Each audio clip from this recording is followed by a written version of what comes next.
नमस्कार, मैं हूं आपकी दोस्त रेणुका। आप सुन रहे हैं अनमोल कहानियां, जहां मैं लेकर आती हूं चुन चुन कर कहानियां जो आपका ज्ञान और कल्पनाशीलता बढ़ाने के साथ मनोरंजन भी कराए।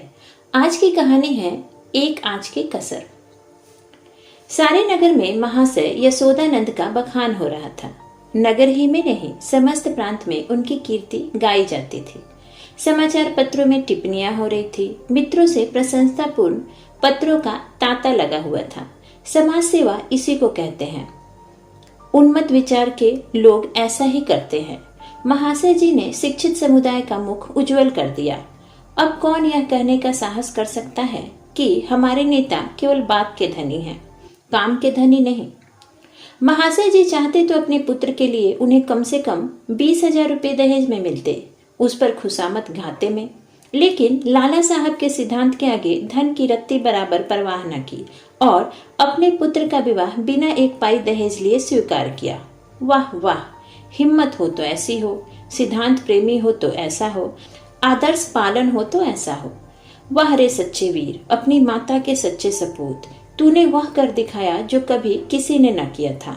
हम बड़े गर्व से तेरे सामने सिर झुकाते हैं। महाशय यशोदानंद के 2 बेटे थे। बड़ा बेटा पढ़ लिख कर फालिज हो चुका था, उसी का विवाह हो रहा था और जैसा हम देख चुके हैं बिना कुछ दहेज लिए। आज वर का तिलक था। शाहजहांपुर के महाशय स्वामी दयाल तिलक लेकर आने वाले थे। शहर के गणमान्य सज्जनों को निमंत्रण दे दिए गए थे। वे लोग जमा हो गए थे। महफिल सजी हुई थी। एक प्रवीण सितारिया अपना कौशल दिखाकर लोगों को मुग्ध कर रहा था। दावत का सामान भी तैयार था। मित्रगण यशोदानंद को बधाइयां दे रहे थे। एक महाशय बोले, यार तुमने तो कमाल कर दिया। दूसरा, कमाल? अरे यह कहिए कि झंडे गाड़ दिए। अब तक जिसे देखा मंच पर व्याख्यान झाड़ते ही देखा। जब काम करने का अवसर आता था तो लोग दुम दबा लेते थे। तीसरे, कैसे कैसे बहाने गढ़े जाते हैं। साहब, हमें तो दहेज से सख्त नफरत है। यह मेरे सिद्धांत के विरुद्ध है, पर करूं क्या, बच्चे की अम्मी जान नहीं मानती। कोई अपने बाप पर फेंकता है, कोई और किसी खुराट पर। चौथे, अजी कितने तो ऐसे बेहाया हैं जो साफ साफ कह देते हैं कि हमने लड़के की शिक्षा दीक्षा में जितना खर्च किया है वो हमें मिलना चाहिए, मानो उन्होंने ये रुपये किसी बैंक में जमा किए थे। पांचवें, खूब समझ रहा हूँ आप लोग मुझ पर छींटे उड़ा रहे हैं। इसमें लड़के वालों का ही सारा दोष है या लड़की वालों का भी कुछ है? पहले, लड़की वाले का क्या दोष है सिवाय इसके कि वह लड़की का बाप है? दूसरे, सारा दोष ईश्वर का है जिसने लड़कियां पैदा की। क्यों? पांचवे, मैं यह नहीं कहता न सारा दोष लड़की वालों का है न सारा दोष लड़के वालों का, दोनों ही दोषी हैं।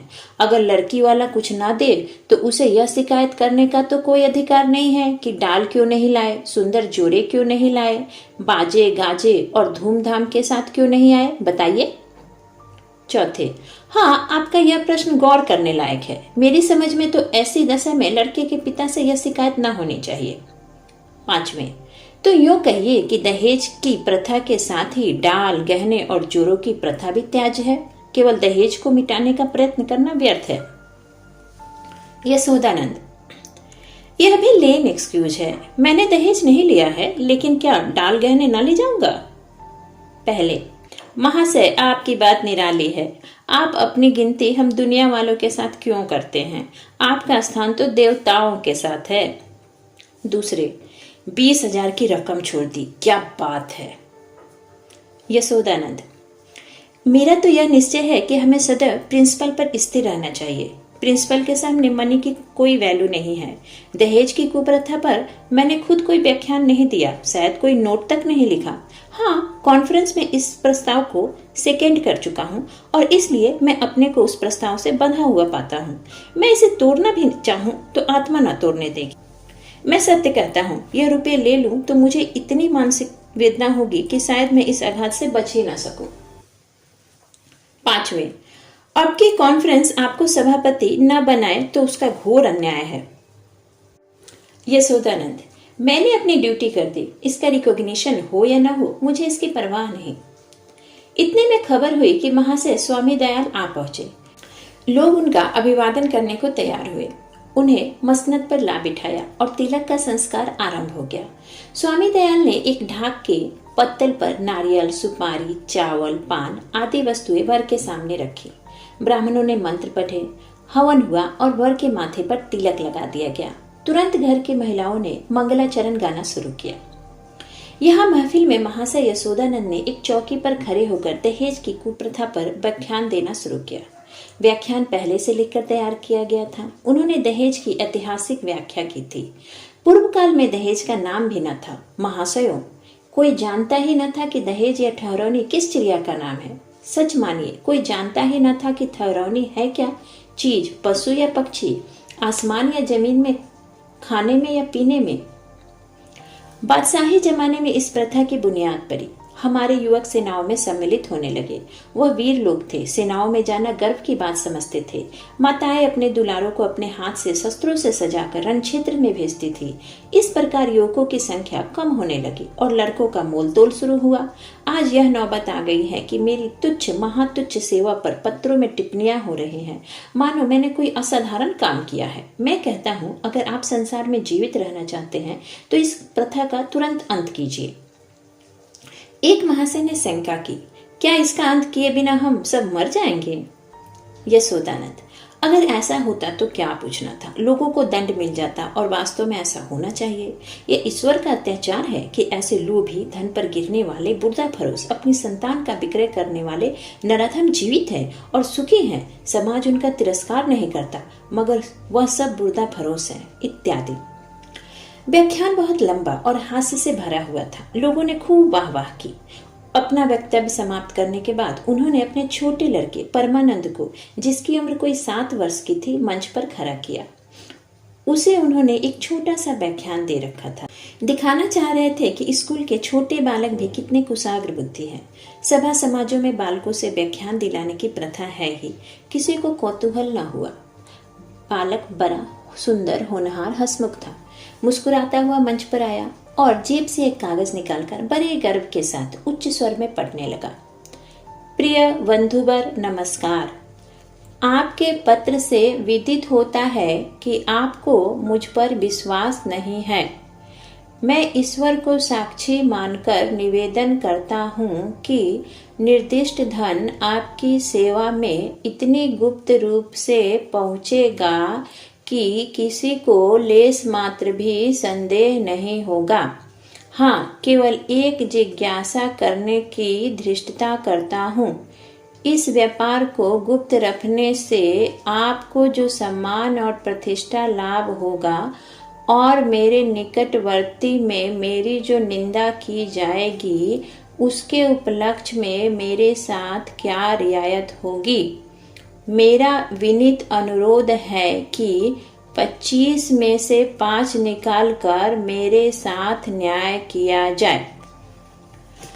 महाशय यशोदानंद घर में मेहमानों के लिए भोजन परोसने का आदेश करने गए थे। निकले तो यह वाक्य उनके कान में पड़ा, 25 में से 5 निकाल कर मेरे साथ न्याय कीजिए। चेहरा फक हो गया। झटपट लड़के के पास गए, कागज उसके हाथ से छीन लिया और बोले, नालायक, यह क्या पढ़ रहा है? यह तो किसी मुवक्किल का खत है जो उसने अपने मुकदमे के बारे में लिखा था। यह तू कहां से उठा लाया? शैतान, जाकर वह कागज ला जो तुझे लिख कर दिया था। एक महाशय, पढ़ने दीजिए। यह तहरीर में जो लुफ्त है वह किसी दूसरी तहरीर में न होगा।